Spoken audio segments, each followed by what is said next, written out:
Hello all. Since we have been looking at the different methods of teaching and we have seen what Montessori and the kindergarten methods have to offer us, today we are going to discuss about a method of teaching known as the Dalton's method or the Dalton's plan. It is also known as the experimental method or contract method as well. Helen Parkhurst was an American educator, author, lecturer, the originator of the Dalton Plan, founder of the Dalton School and host of Child's World with Helen Parkhurst on ABC television network. Now, the Dalton Plan is an educational concept created by Helen Parkhurst, and it is inspired by the intellectual ferment at the turn of the 20th century. Many educational thinkers such as Maria Montessori and John Dewey influenced Parkhurst while she created the Dalton Plan. Their aim was to achieve a balance between a child's talent and the needs of the community. This method is of education by which pupils work at their own pace and receive individual help from the teacher when necessary. There is no formal class instruction, and students draw up timetables and are responsible for finishing the work on their syllabuses or assignments. Helen actually believed that this method could actually gradually shift the educational point of view away from the atmosphere of prejudice which the word school calls up in our minds. She said that school, let us think about it as not as school, rather as a sociological laboratory where the pupils themselves are the experimenters, not the victims of an intricate and crystallized system in the evolution of which they have to either neither part nor not lot. Let us think of it as a place where community conditions prevail as they prevail in the life itself. So we see that our aim was to create a new type of educational society by putting boys and girls under entirely different conditions of living from those provided in the ordinary classroom, and to reorganize the community life of the school. So we can see that Parkhurst's specific objectives were as follows. It was intended to tailor each student's program to his or her needs, interests, and abilities, to promote each student's independence and dependability, and also to enhance the students' social skills as well as to increase their sense of responsibility towards others. She developed a three-part plan that continues to be the structural foundation of a Dalton education. So, precisely, the first one is the house, a social community of the students. The second, the assignment, a monthly goal which students contract to complete. The third, being the laboratory, a subject-based classroom intended to be the center of the educational experience. The laboratory involves students from 4th grade through the end of secondary education. Students move between subject laboratories, which are the classrooms, and explore themes at their own pace. So we see that Helen's ideas was in producing a progressive educational philosophy that would focus on the development of the whole child. In 1920, an article describing her work was published in the Time Educational Supplement, and the wonderful concept of educational plan was presented in detail to the world. Now, what does the word Dalton mean? Dalton Plan is named not after its originator, Miss Helen Parkhurst, but after the name of the town in which it was first adopted in a high school, which was a town called Dalton in Berkshire Country, Massachusetts, United States. Now at the Dalton School cum Laboratory developed to conduct experiments. Now there were no specific topics, but everything was being taught to the students. According to Dalton's plan method, children were given contract and they had to experiment by themselves and learn. Children or students work there at their own pace and also receive help at individual level from the teachers when required. Students would prepare their timetable and took up the responsibility to finish the work on the syllabuses or assignments. They would support and assist each other to finish their work.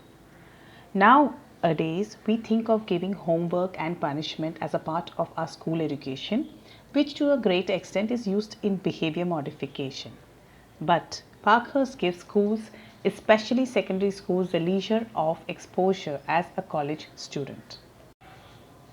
She abolished the homework concept and she made life of the teachers easy by removing meticulous teaching plans. In this method, there are no examinations. So you see, the chance of failures is so much less. So it removes a lot of stress from both the teacher and the student's point of view. Parker's laboratory method would give a contract to the children or was a mutual contract between the child or the individual and the teacher, and the time was fixed. Usually it would not exceed 20 days. Now here we will be having an immense collection of books or materials on various topics and that children could make use of. Children from the age group of 8 to 12 were educated in this method in the initial stages. This method was developed in 1912, but in 1913 to 1915 we witnessed a world war, and so due to this the education plan was moved to 1920. Helen Parkhurst developed this method for poor children who could not afford or attend regular classes or school. So her aim was to achieve a balance between the child's talent and educating him or her for the benefit of the community and the child himself. The Dalton method is an education method with over 100 years of history. Frustrated with what she saw as a failure of the education system at the time, Helen Parkhurst devoted herself to developing a new student-centered approach to the educational instruction. In her quest to create this plan, she drew inspiration from notable peers in the education field at the time, including, as we mentioned, Maria Montessori, Ralph Waldo Emerson, and in particular John Dewey, whose own philosophy on a student-centered approach to education greatly influenced Parkhurst. At the heart of this plan is the idea that the students ultimately need the freedom to pursue their own passions and interests. The Dalton Plan secondary education technique is based on individual learning. The Dalton Plan divided each subject in the school's curriculum into monthly assignments. Although pupils were free to plan their own work schedules, they were responsible for finishing one assignment before starting another. It has been seen that the Dalton scheme of education has proved to be useful for older children. Just to mention, the most unique aspect of the Dalton Plan is the concept of the laboratory, which we mentioned earlier, as it provides the students the opportunity for individual consultation with teachers or for small group interaction with peers as they pursue and extend the study prescribed in the assignment. Now see what are the principles underlying the Dalton Plan. Principle of freedom. When children have the liberty to work without restrictions or rigidity of discipline, they will do better, as they have the freedom to move about, consult one another, and to work in any particular subject. So, in other words, give these children the same freedom for self-development which proved so valuable in the school life of an infant, at the same time ensuring that he will master thoroughly academic work required by the curriculum of the school. Principle of self-effort. A lot of stress is laid on the principle of self-effort in this particular method. That is, learning to be effective must be the product of one's own self-effort. The child's learning from the self-effort will always be much more beneficial than being trained to do something by someone else's words. Principle of cooperation. In a subject laboratory, pupils of different age groups assist each other without being distracted. That is, the school can only reflect the social experience of the community when all its parts or groups develop the same intimate relations with one another as is found in the society as a whole. The schools should be organized in such a way that the students and teachers come in close interaction with one another. In fact, Helen used the word or the term interaction of group life. The principle of setting goals. The child is enabled to survey the whole field to see the goal at which he is aiming, and thus a stimulus is provided to him, and he takes up the work bit by bit, thereby ensuring and increasing better learning every day. How does the Dalton Plan work? Assignments or contracts. The teachers outline the work of the year to be done in their respective subjects to enable the students to know about the scope and the nature of the work they are required to complete in each subject. The work is further subdivided into suitable monthly units by the subject teachers. While preparing the assignment, the teachers bear in mind factors like holiday, time available, revision at various stages, co-curricular activities, and the demands of other subjects. Each unit of work is accepted by the pupil as a contract, and he promises to complete the work and to satisfy the teacher before going to the next unit. Each subject has its separate assignment. The child will be given the new assignment only when he has completed his assignments in all the subjects. Pupil is not allowed to do more than a month's work in a single subject unless he finishes the month's contract in every other subject. The child is free to undertake an assignment of a month in any manner he likes. That is, he may devote 1 week completely to complete his assignment in one subject and may ignore assignments in other subjects during that particular week and take up assignments in other subjects in the second, third, or fourth week. He may spend his whole day in one assignment of a subject and so on. The only limitation is that he must finish the whole contract, that is, monthly assignments in each subject for a particular month before the second contract is entered upon. Dalton Plan does away with class teachers and accepts specialist teacher. Each specialist teacher supervises each child in his subject and guides his work. He renders all possible help to the child to complete his assignment in time. The plan scraps classrooms and gives their place to subject rooms, which are called subject laboratories. Each specialist is in charge of his room. Each subject room is adequately equipped with materials required in that subject. It contains books and magazines, charts, maps, models, apparatus and appliances, etc. concerning that subject. There is no fixed timetable and no fixed period. Each student is free to devote more time to the subject in which he is weak and less in which he is up to the mark. Graphs are kept to show the work done by each child and each subject so that the pupil himself and the teacher may know how he is progressing. 2 records are maintained by the pupil himself, one showing his progress in each subject and the other in all subjects. The third record is kept by the subject teacher himself and is hung in the subject room. These records serve as a mirror to indicate the work of the pupils and are kept up to date. These records serve as a mirror to indicate the work of the pupils and are kept up to date. They serve as a link also between the teacher and the pupil and bring them in close cooperation for effective learning. The graph, in fact, is a constant reminder of the contract or promise and helps to make one conscious of the extent to which the progress is made and is to be made. Usually, the morning time until recess is devoted to individual work by each child or may be devoted for voluntary group work. The afternoon time may be used by the teacher for oral lessons in his subject. Group discussions under the guidance of the teacher may be held. These oral lessons or group discussions are called conferences. These conferences may be devoted to remove common difficulties or to explain certain items of common interest and importance. Let us now see what are the duties of a teacher. The teacher is involved in making preparations of assignments and giving them to the pupil as and when required. Keeping an atmosphere of study in the room, giving explanation of any details of the assignment and removing the difficulties of the pupils. Giving information with regard to the use of relevant equipment and material. Ensuring that each assignment is finished properly before the new assignment is given to the pupil.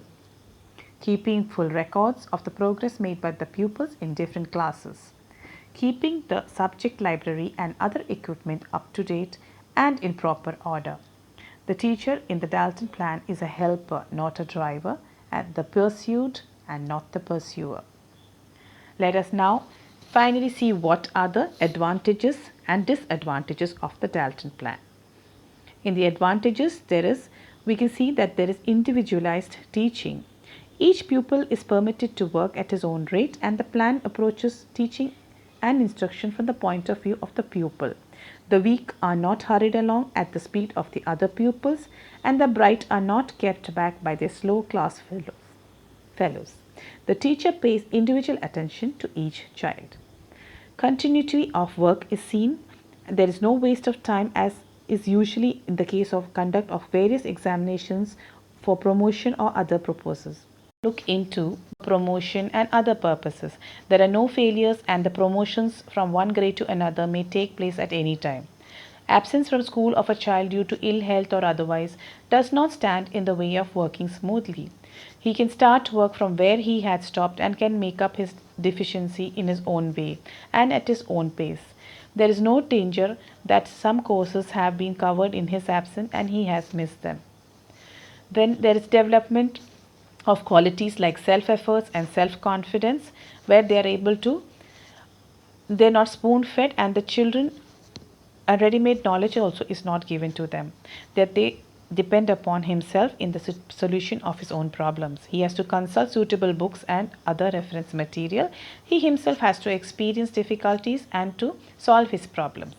All this makes him more and more self-confident. Purposeful learning. The learner's contract or assignment is like a project in front of him, and for its completion he tries his best and devotes his heart and soul into the work. Thus learning becomes motivated and purposeful. Then there is development of desirable study habits. The students have to make use of a variety of material to complete their assignments. They have to study reference books, source books, etc., all of which helps to develop desirable study habits in them.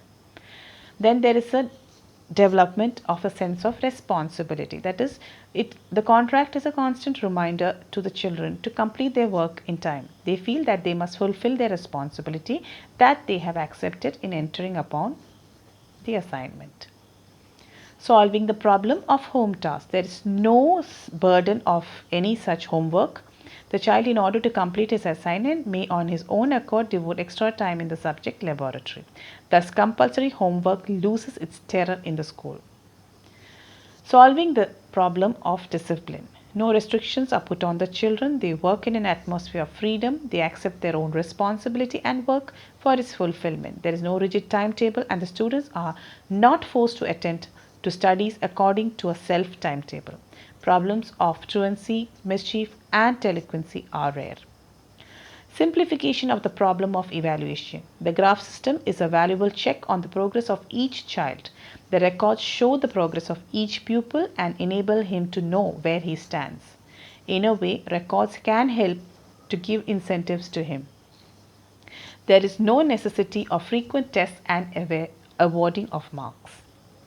It also brings about better pupil and teacher relationships, as the Dalton Plan enables the teacher to know the child or the individual.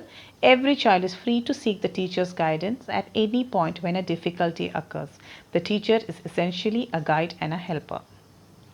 Now, there are yet some limitations in the Dalton Plan. It is not suitable for an average child and a shirker. The clever and the bright students can derive a lot of benefit from this scheme. It is not possible for the average child to learn few principles without a formal lesson. The shirkers also find opportunities to develop the attitude of postponement. Development of individualistic tendencies. As a child has his own assignments to do, he may not like to help his other friends if he is required to do so on the plea that he is absorbed in his own work. We cannot but express the fear that it will be instrumental in developing individualistic tendencies in children. Dalton's plan fails to provide for liberal group activities. There is little scope for social service activities too. Unsuitable for lessons that require inspirational treatment. There are certain subjects which require collective lessons for appreciation purposes, physical training, music and drill in languages, and need group teaching. Therefore, Dalton's plan is unsuitable for such subjects. Lack of suitable teachers. For the successful working of the Dalton Plan, competent, liberal, and progressive teachers are required. The plan puts heavy demands upon the teachers who are expected to prepare good assignments and to be able to guide and help the pupils if and when such guidance or help is required. Teachers must be in a position to inspire students to work hard independently. It is very difficult to get such teachers. Lack of well equipped libraries. Most of the libraries of our schools are not adequately equipped and are without any trained librarians. But under the Dalton Plan, we require a wide variety of suitable textbooks, source books, and other relevant materials so that children may prepare their own assignments. It is evident that it is unsuitable for junior classes and more suitable for children above 9 years of age.